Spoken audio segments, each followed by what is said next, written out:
Warning, the following video has flashing lights and also includes content that may be deemed inappropriate for some viewers. Viewer discretion is advised.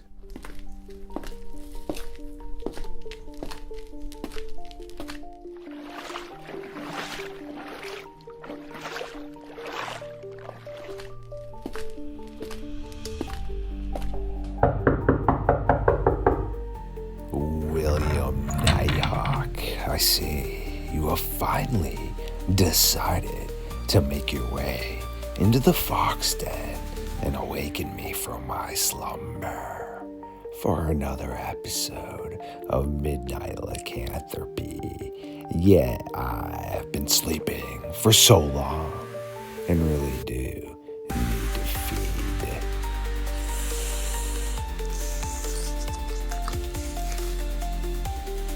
Wow, that was absolutely delicious, and thank you for releasing me from my shackles.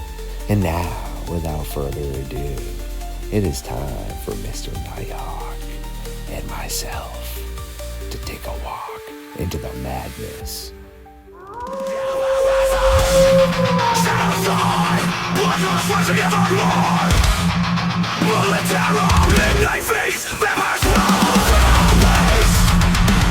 Stood up. I said, oh my god, it's a werewolf. And everybody in the car freaked out.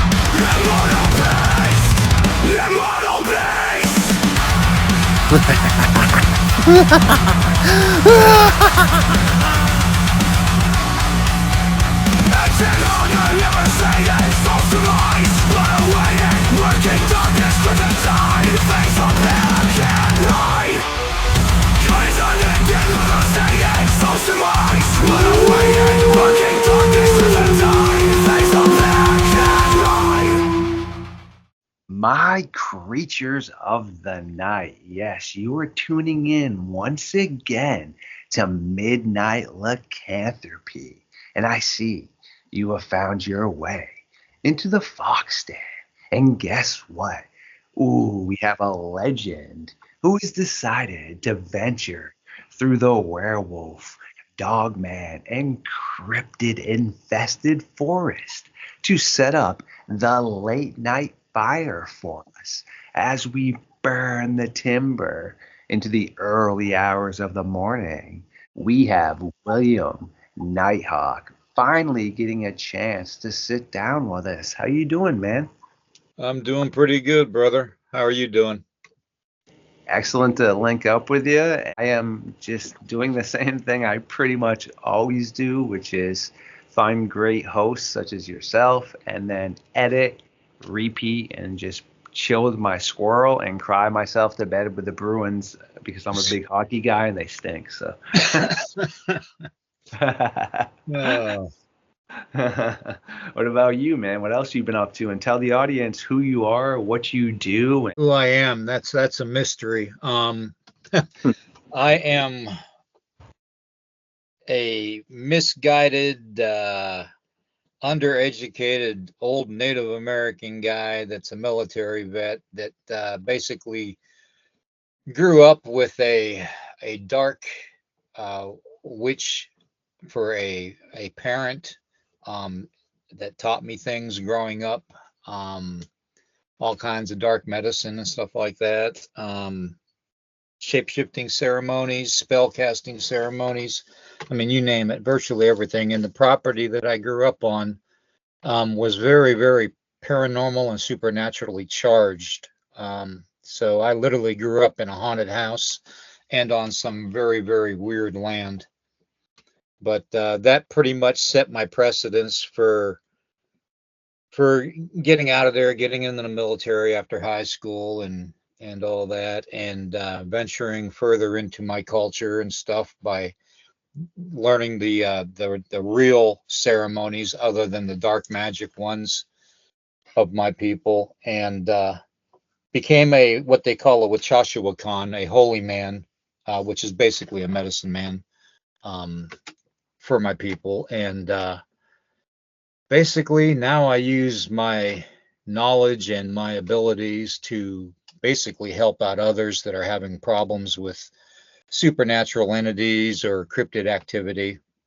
Currently working on one case right now down in South Carolina. So it's been very, very busy these last couple years. Plus, I've been fighting cancer on top of that. So um, I'm actually not even supposed to be here. I've had two unalived experiences in my lifetime, and the last one was with my first cancer battle, and I'm on my third cancer battle right now.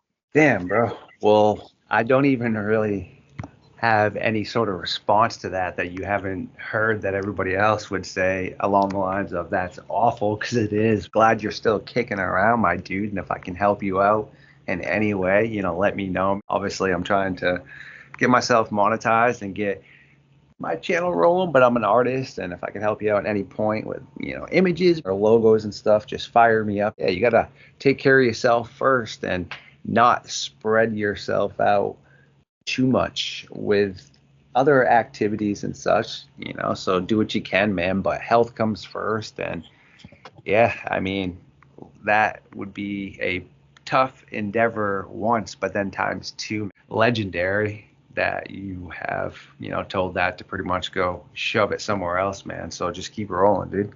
Yeah, that's pretty much how you have to take it. They wanted to do the whole poison treatments and stuff again with the chemotherapy and the radiation, but I'm done with all that. We have in us, we have the ability to heal ourselves with the Creator's help, and that is one thing that I've always kind of believed in my whole life, especially with the two unalived experiences that I have that were documented. The first one was when I was 3 years old. I was literally at 3 years old picking chestnuts off of a tree with my older sister, and I got jumped by, the best I can recall, was two teenagers that were basically kicking me and punching me, and I basically went limp and blacked out. And next thing I remember, I was talking to my grandmother, and my grandmother had just recently passed within that 6 month period. And I remember her saying to me, Billy, it's not your time. You need to go back. You need to be stronger. And, you'll know when it's your time. So I basically, that was, and unlike everybody else, I didn't go to any light. I didn't see any light the first time. It was just jet black. And I could see her presence there, along with others standing behind her. But other than that, yeah, that was when my parent that was involved into the black arts really stepped up her game, because somebody physically attacked her baby, basically. And I was 3, maybe 3.5 years old at the time, so I wasn't that old to have that happen. And that pretty much set the precedence for everything that I've experienced through this life so far. And here very soon I will be 60 years old, and I'm glad to be at that age right now. So because honestly, if I would have gave in with the first cancer, I wouldn't be here. I would have been gone several years ago. So Dang, again, man, just got to keep on grinding, like you said, and keep on pushing through. yeah. And you are a wealth of knowledge as well, my friend. I always try to really dive into and support the indigenous cultures, and also the legend aspects, and just in general, a supporter of indigenous history. I've had a chance to befriend one of our scientists now and master trackers, who's a great buddy of mine, Nuxium, Brother Nature, from the Yaqui tribe, I believe it is. Correct me if I'm wrong, out in hmm California. hmm And he's helped me a ton with learning. And Tremblay, obviously, was always trying to link me up with you. And I was like, yeah, I know, I'm trying, man. He's busy. He'll get me up. And so it's a definitely good chance to sit down with you as well, because it's really important. If I personally had a way to pick that I felt was probably one of the most peaceful and proper ways to live and how I wish I could, it would be the indigenous culture's style of life. So Hmm. again, yeah, man, I'm just super chill. Some people could be like, oh, he's a tree hugger or whatever, man. I mean, I don't care, dude. I love animals, obviously. I have a pet squirrel, dude. I help, stray animals outside. I just try to put myself, around people that are positive and just have good vibes and things, man. That's funny that you say that, brother, because you know, when you talk about your squirrel friend and all that you take care of, and there's every chance that we get, my wife and I, Tracy and I, we see these squirrels all around us, and occasionally they'll run out into the road, and we'll literally stop our vehicle to help them get across the road when at all possible. But we also in the spring and the summertime, I go outside, and I literally, my wife can tell you this, and my boys, um, and anybody that knows me pretty much, knows that when I go outside in the spring and the summertime, that I have all the insects that come to me. I have bumblebees that come to me, and they literally will stay within like inches of me and just try to talk to me and stuff. And I have praying mantises that always come to me wherever I go. So it's like, when you have that gift to give unconditionally to something that obviously is wanting and yearning to have a connection with that gift, that special gift, that feeling that you give them, like with your pet squirrel, or any dog or cat, when humanity makes a bond with something, that's like a bond for life and then some. That's like the saying where that which virtue has brought together shall not separate. That's kind of that saying. And it's a very, very special gift to be able to interact with, whether it's wildlife or insects or any type of an animal. It's a gift, literally. So Appreciate you, man. And I couldn't agree more. Quick little interesting fact, because a lot of people will be like, oh, well, a squirrel's stupid. Why does it run the other way? And it's like, no, after all the time that I've spent with my squirrel and just other neighborhood squirrels, it has nothing to do with that. It's just when nature designed a squirrel, okay, there's no predator that goes after them that is as big as a car and as fast as a car. So as it's crossing the road, it is obviously spooked that something is that quick now up on it, so it turns to go back to where it's safe, the area of its nest. So it's not that it's stupid, because I mean, my squirrel, I've seen her play in the water with her reflection, man. I've seen some of the other neighborhood squirrels reach up and watch the leaves as they're falling and snowflakes. And yes, they are just as smart as anything else and super exactly. crafty. Cool stuff, man. Exactly. Yeah. So I just, and then, I basically got into podcasting within the last 4 years, and decided to try and get the people that are around me, and even others, new people that have come around me, and tried to educate them and teach them certain ways of dealing with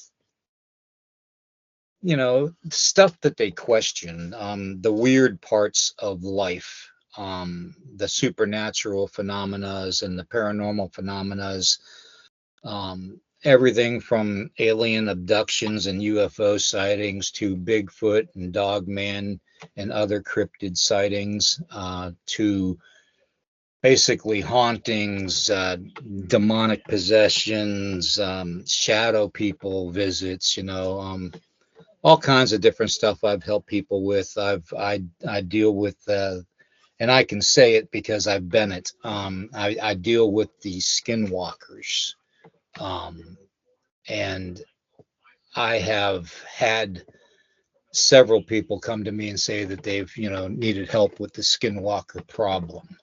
And I have literally helped them to the point where I have chased off the skinwalkers myself, because that's pretty much what I still am, to tell you the truth. But I'm doing it more on a good vibe type of a thing instead of the negative blackness, Great, right there. My friend Tremblay was actually telling me some really interesting stuff about that as well. I have no problem saying skinwalker as well, and he was saying I shouldn't because of numerous reasons. A, I am not of tribal descent, and also I'm not saying it in a way to give them power or mock them. Exactly. I'm just saying, more or less calling a thing a thing. This is something I would love to ask you. I have no fear of the topics I cover. I don't really fear anything in life, man. The reason I say that is I've seen some pits like you have. I still am in dark areas, man. You got to become at peace with yourself in the darkness, because darkness isn't forever, but it's at different points in time of your life. And as stated, I'm dealing with some pretty crappy stuff right now. Whatever, man. Is it because of the lack of fear? Would something like that choose to completely avoid you? See, I've never had any sort of paranormal activity whatsoever, man. Okay. I've had 2 interactions with psychotic people, but that's it. I'm just a journalist that is intrigued with Right. what's being presented, right? But like I said to you, I grew up in pretty much like the hood, dude. I've had, unfortunately, guns pulled on me and things and whatever, man. So I don't fear a lot of things in life. Things happen, dude. If it's time to go, like you said, it's time to go. It's something that happens to all of us. Yep. So because I don't fear it like that, does that not give it power? Whereas others that really are scared of it are fueling it? Or what am I missing, I guess? Well, let's put it to you this way. When I did ceremony, the dark ceremonies and stuff, and I did changes and stuff in spell casting, whether we would send a fletchling or something to visit somebody to terrorize them, or myself, we base the entities that basically possess us, and that's pretty much what it is. It's a possession type of a ceremony. And when we do these ceremonies, these entities that possess us thrive on that fear. They drink it like I hate to say it, but like a vampire drinks blood. I mean, that's pretty much what it is. And I'm sure that there are several other Native people that listen to podcasts and stuff, and I'm sure Jessica Jones has even said it herself on her show that she has werewolves that watch her show, and I think she said it while you were on the show, as a matter of fact. But Yes. you know, we can't live in fear. These entities, whether it's associated with the dark medicines of the native people, or even like the darkness of the churches and stuff and their religious beliefs as far as demons and stuff go, or dark elementals, and dark entities, like the Hat Man, that has the red glowing eyes that comes out of the wall or your closet or the corner of your room at night, and stands over you. They all thrive off of the fear. And I've always been one to tell people that if you want to watch reality in your life, for your future, watch the movies that come out, because there is something connected with. You see, when you do spell casting, and you're working for a dark entity, or dark magic, you have to. It's better to say it in plain sight to make the spell work and cast even stronger, if you know what I mean, instead of avoiding talking about it. Okay, so they Hollywood lets little things sneak out in their movies, little leakies and stuff, like Well, like the Monsters Inc. movie, when it first came out for the kids, how the monsters would come out of the closet and they would scare the kids and they would capture that fear and take it back because they use it as energy. You have to think of it just like when you do a ghost hunt, in a haunted location. The times that your equipment is drained by supernatural entities that aren't physically with us in this world, but are supernaturally with us in the veil. They drain those batteries and stuff in that equipment because they need the energy for that crossover, that interaction. So it's pretty much the same thing when it comes to evil entities that possess people. They thrive on that fear factor. It is literally like their elixir of life. Dang, that would make a ton of sense and is super gnarly for sure and creepy as heck. I dive into modern day prehistoric animal behaviorisms and more of the, how do I say this? Because I don't really like puns, but hands on type of stuff, meaning, is this an actual spotted hyena, a unknown cave hyena still kicking around, or the giant Dinopithecus and dire wolves and such? Because I believe there's a lot going on with primates as well, like Tremblay and Prevo and I were talking about the other day, how devil monkey and baboon dogman looks a lot like the Gugway and acts just like that, which is a ton of behaviorisms, how baboons act. So it's always great to sit down and get to hear aspects from yourself, Dennis Carroll, and other people that really have a ton of the historical and different aspects outside of what I dive into, because I still find it fascinating. I Right. just don't personally feel comfortable helping individuals in those areas. Meaning, say if you came up to me and was like, hey, so and so went missing in this area, and I look up and there's a national forest there and caves, I'd be like, all right, there's definitely something going on that I dive into here. Let's see what I can do for you. But then if someone, is approaching me potentially with, say, an aspect where they believe so and so is diving into occult things or practicing, things that you had just mentioned, it's good to have people such as yourself and others to then be like, hey, I think I kind of have a grasp of what's happening, but you definitely want to step over here and talk to these individuals. Yeah, and that's what I do, and pretty much my little brother Ryan Paul Tremblay, he is like a little brother to me, and you are now too, by the way.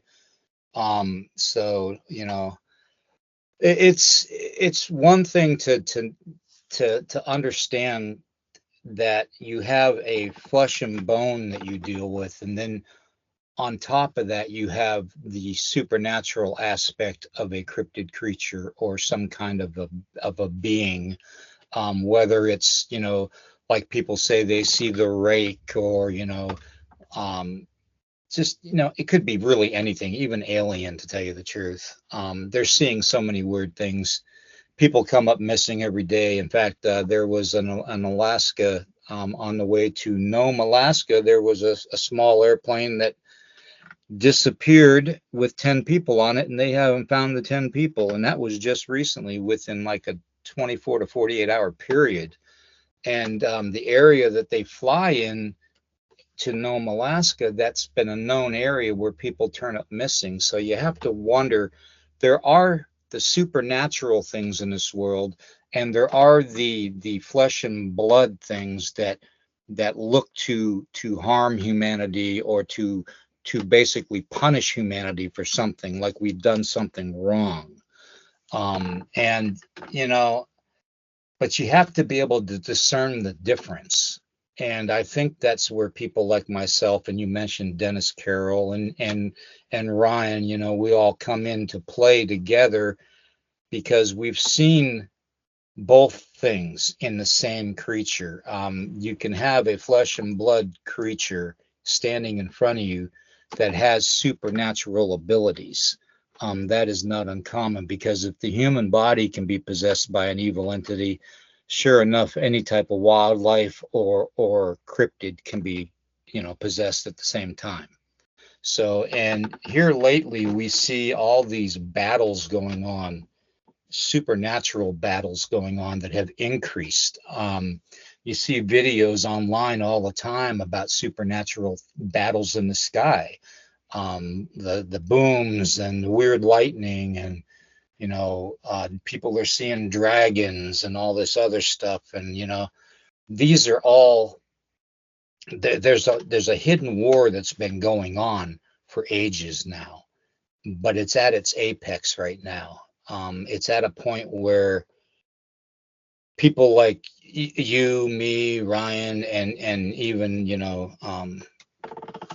as far as others go, Jessica and Dennis and Carol and everybody, um, we're all going to be the ones to try and interpret what's happening so we can do the best we can to help people deal with it. And I kind of think that the family that we have that's growing, like you and me and Ryan and Dennis and well, even Eric Testerman, my co-host on the podcast, and Jessica and several others, Robbie Rains. There's so many of them out there, that people are relying on us more now than any other time to try and get them through this period of their life when they can't believe what they're seeing or encountering.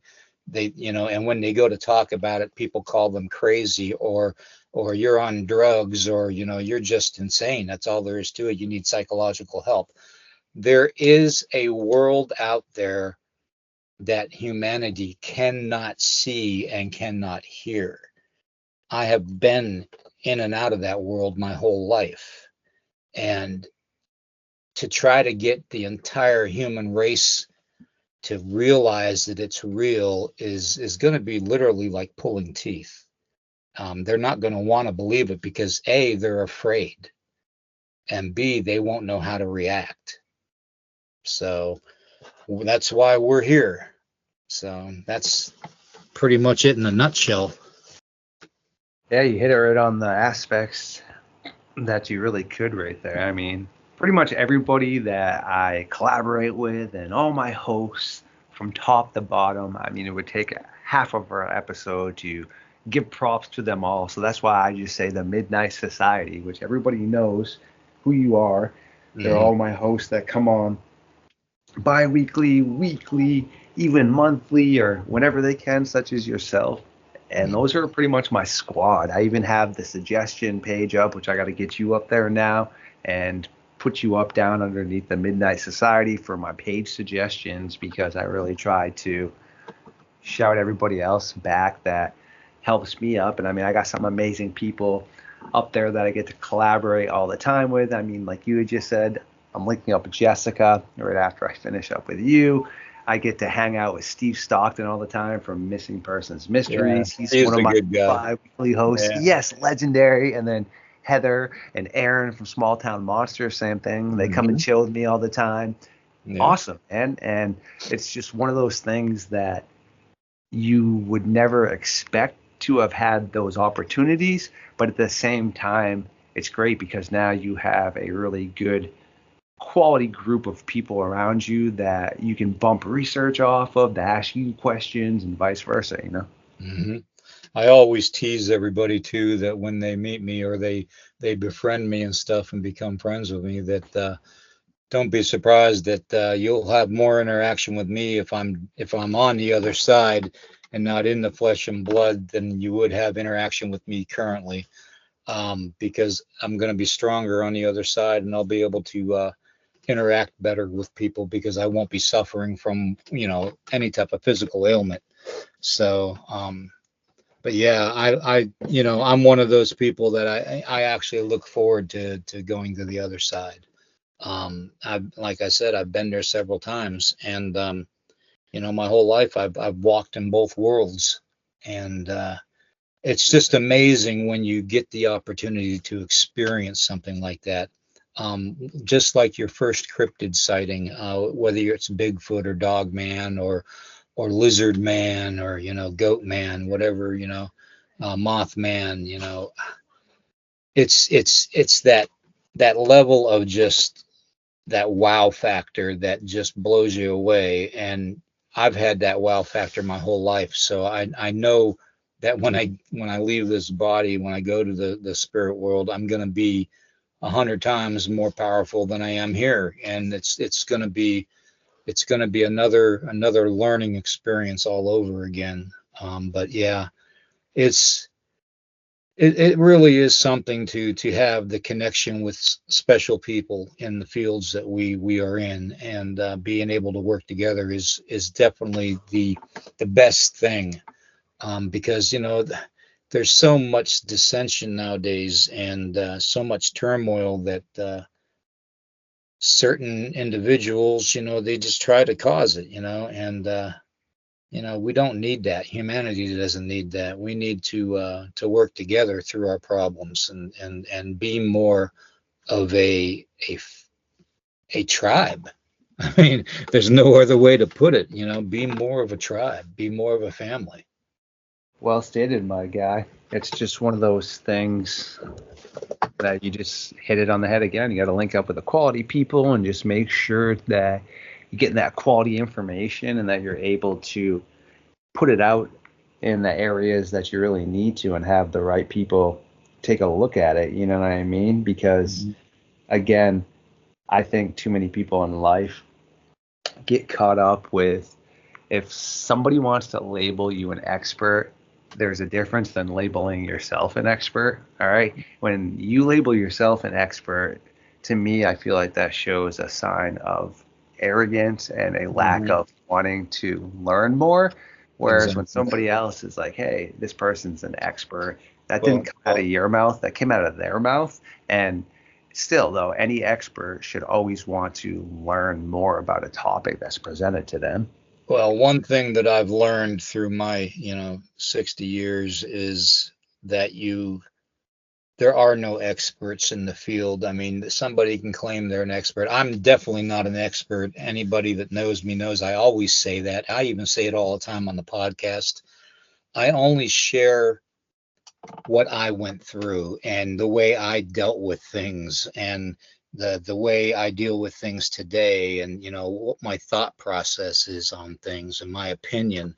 I never ever claim to be an expert, and nobody is. This whole he said, she said, I'm an expert type of a thing is going to destroy perfectly good people that are trying to do good, but sometimes their egos get in the way. And the one thing that we are taught as Native people growing up is, you have to be as humble as water, lower than any other life form on the planet. Yet when you come together, that water volume comes together in a wave and in a flood force. It's strong enough to move mountains.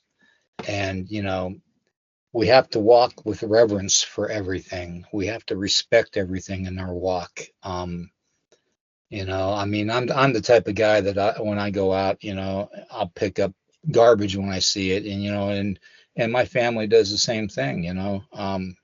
It's just a way you have to live. You have to have an appreciation for everything that you're interacting with, because when you do that, you're making a spiritual connection to the power of those things, whether it's flora or fauna. You're making a connection. And a lot of people, like with Bigfoot, a lot of the reports I get, in fact, one that I'm working on now,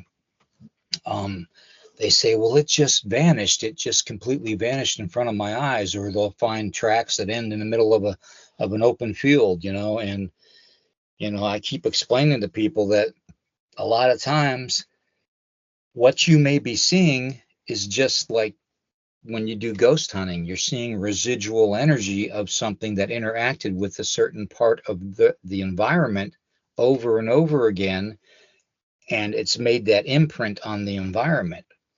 And I honestly believe that if humanity can be in spirit form on the other side, then why can't cryptids? So that's just my opinion. So Man, that's Legendary right there. And as we are starting to kind of creep towards the end a little bit right here, Tremblay and I were talking about this one time. I believe the Shaku Warren and Yeah, the the war hyena. one. Yeah. Yeah, there you go. It's the hyena based, pretty much like animal, more or less, but there's two different variations of it. There's the one that, comes in and takes their dogs at night and actually leaves remnants of slaughter, but then there's other ones that they swear they shot at it and it did no damage with the arrows whatsoever. It almost like it passed through it. So Tremblay and I were started to talk about that a little bit as the residual haunting, kind of like you had just stated, meaning if, again, this is way out of what I dive into, but it just makes logical sense, and I am scientific based. So I mean, if they suggest that humans and ghosts and paranormal aspects occur, well, I mean, animals have spirits and feelings as well. Hmm. So it couldn't be just one sided. It has to be both sided. You know what I mean? And Exactly. Exactly. that makes a ton of sense because one time they're like, hey, it's eating my dogs. And again, I'm not paranormal based, but from people I spoke to, the majority of them seem to say that a paranormal entity wouldn't necessarily be able to just rip your dog apart and start eating it in front of you, Right. pretty much like that Andrezi encounter on Bray Road, where she said she legit saw the thing consuming that animal, Hmm. crunch, crunch, yum, yum, yum. Whereas paranormal, I've heard of the scratching and, like, obviously forcing people against walls and things, but I've Hmm. never heard of it, potentially, like I said, just grabbing you and ripping you completely in half. But then when they're shooting the arrows at it, I mean, these are expert hunters that are literally able to drop large game with bows and arrows. Okay. Hmm. They obviously are taking critical or fatal shots at this thing, but it's passing through it. I mean, what are we missing here? It has to be along the lines of, like you said, a residual haunting. Yeah. And everything is connected to the environment, and to water. And I mean, I could go on for hours actually if you wanted to, but um, the whole connection thing is what I'm trying to complete now, and I've already made a connection with the missing people in water, and what's going on there, and what my theories are on it. But you know, the whole purpose of it is if we physically in this flesh and blood suit, um, that we do certain things over and over again, and there's certain parts of our lives that we thoroughly enjoyed being around, and our spirit and our soul are, I believe, are separate. I believe that your spirit is the residual energy, and your soul goes off to whatever faith you believe in, whatever creator you want to believe in. um, and that residual energy is the spirit part of our form. And I do believe that the cryptids are the same way, that if we liked something in life, doing something over and over again, and they liked it, then why wouldn't we see their residual energy? It just makes perfectly logical sense. So, and you know, I mean, there's so much more to it than just that. I mean, 45 minutes definitely isn't enough time, bro, but we can talk about it further, that's for sure. Man, great stuff right there. And of course, I would love to continuously link up with you when you have time and when you're feeling better because you are a busy individual as well. And like I tell all my friends and all my hosts, make sure that you do focus on your own content as well before going out and venturing out with others because at the beginning, I found before I wanted to create my own podcast here that I was just making appearances on other people's, which is totally fine. But then what happens to my podcast? Nothing, Mhm. correct? Because you're Right. just expelling your energy everywhere else. So again, it's just important for yourself or anyone to make sure that you're taking care of your podcast and what you enjoy as well. Because what's that old saying? You can't feed everybody else if you can't feed yourself, correct? Exactly. Exactly. You can't take care of anybody else if you can't take care of yourself. So, Yes, my guy. And well, where do you see your future in the cryptid field taking you, my friend, as we start to wrap this up? And where do you want to take your research? Well, I've been struggling with trying to write a book and about my life experiences and stuff growing up, and what I've basically encountered over growing up, and a lot of the research and investigations that I've done. The sticky part about it is doing it with the investigation aspect of it that I've done. I've got to keep an anonymity on the people that were involved. So that's the hardest part of doing a book writing thing, is trying to keep everything to where you can't really disclose information, but you want to give enough information to make it interesting for people to read or want to read. But I don't know. I'm just going to continue doing what I'm doing, helping people out, and doing the podcast and doing investigations when I'm requested to do it, and do a couple public speaking events and stuff, throughout the years, and with a couple festivals and all that. So I mean, it's pretty much, I don't over limit my abilities to move on to something bigger, you know what I mean? So but at the same time, with my physical disability with the cancers and stuff, I have to really, make sure I'm capable physically of doing it. So for right now, I think I'm just going to continue doing what I'm doing, and helping out people and doing the podcast and researching, and we'll see where it goes from there. Beautiful stuff, man. And you're always welcome here in the good old Fox Den, and to sit down with the Midnight Society anytime you want. And I will always definitely come over and help you for sure. I mean, if it's in the day, I do try to avoid the sunlight, but I will definitely be able to make appearances and help you out any way possible for sure, man. And is there anything else you'd like to touch base on tonight before we do let you boogie? No, I think we covered quite a bit. Got to save some for next time. So, and now that we can actually hook up, there definitely will be a next time. So I just want to thank everybody that helps you out and that listens to your podcast. And I would tell them to please, when at all possible, spread the word, forward the podcast out, share the information as much as you can, because the more people know, the more we're going to grow, and the more we're going to be able to deal with the weirdness that's going on in the world today. Beautiful stuff, man. And can you just tell the audience quickly where they can find you? I mean, we're going to have the link up in the description for sure. Yeah, they can find me on Facebook and Instagram under William Nighthawk, Nighthawk.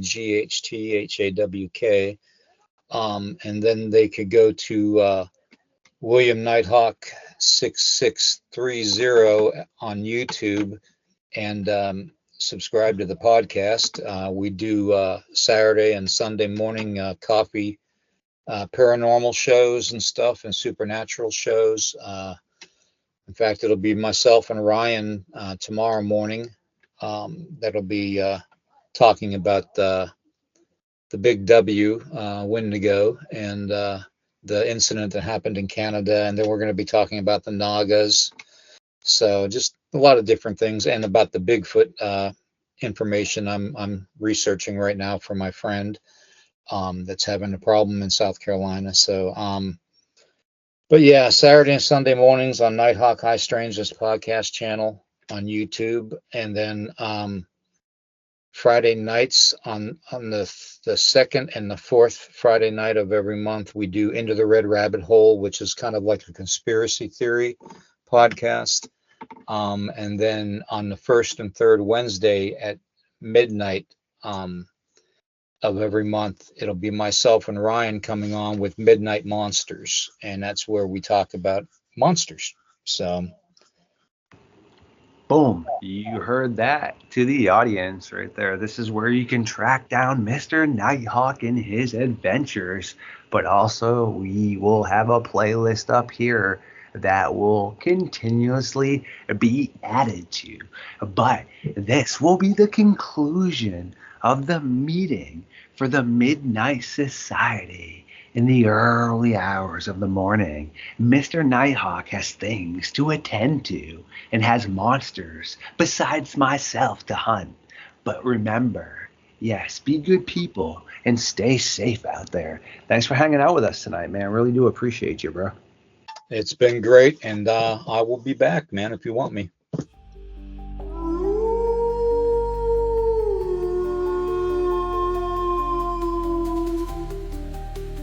My creatures of the night. Yes, if you did make it this far, please like, comment, subscribe, share the content, feed the algorithm, and I will catch you very soon.